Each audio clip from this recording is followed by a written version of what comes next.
Hello everyone, welcome back to the channel. In today's video, I'll show you how to fix Google Password Manager not saving passwords in 2026. First, open Google Password Manager and go to the Settings section. The most important setting is offer to save passwords and passkeys. Make sure this option is turned on. If it is disabled, Google Password Manager will not ask to save new passwords. Next, check that Sign In Automatically is enabled. This helps Google Password Manager manage your saved login information correctly. If available, review the on-device encryption option. This can improve the security of your saved passwords. Also, make sure you are signed in to the correct Google account in Chrome.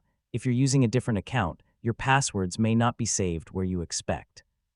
Another important step is keeping Chrome updated. An outdated browser can sometimes cause password saving problems.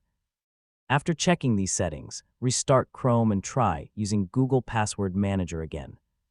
In many cases, enabling the password saving option and using the correct Google account fixes the problem immediately. That's how to fix Google Password Manager not saving passwords in 2026. It's a quick and easy solution that works for most users. Thanks for watching. If you found this video helpful, don't forget to like, subscribe, and I'll see you in the next video.